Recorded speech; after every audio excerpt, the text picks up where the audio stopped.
Au Mali, l'annonce de la prolongation de la transition de 5 ans suscite beaucoup de réactions.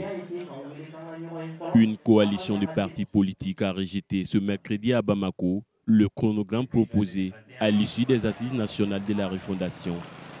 Nous rejetons également le chronogramme sorti des assises parce qu'il porte atteinte aux principes élémentaires de la démocratie et au droit du peuple malien de choisir librement ses dirigeants.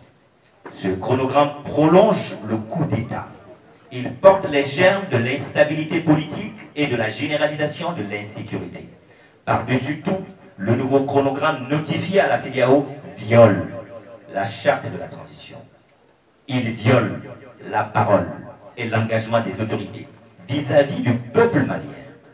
Il viole la parole du Mali vis-à-vis de la sous-région, de l'Afrique et du reste de la communauté internationale.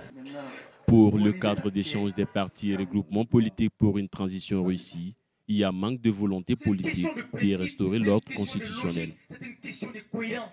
Malheureusement, dans ce pays, on essaie toujours de voir la finalité des choses. On n'est pas en mesure d'organiser les élections, certainement. Mais pour quelles raisons? Parce qu'il y a des autorités qui sont chargées de l'organisation des élections et qui n'ont absolument rien fait pour organiser ces élections. Pour nous, le débat est simple.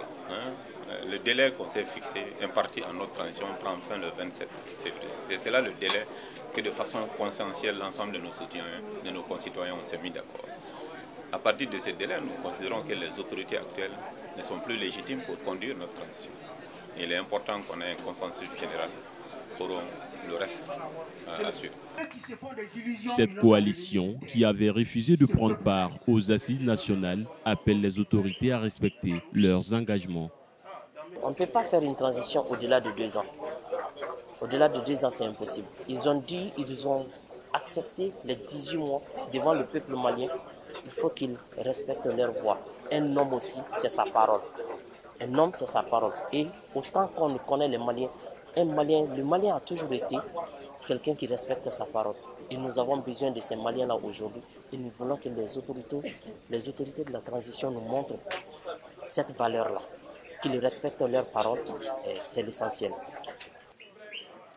Après avoir pris note du projet de chronogramme le 31 décembre dernier, la CEDEAO a annoncé la tenue d'un sommet extraordinaire sur le Mali le 9 janvier prochain à Accra au Ghana.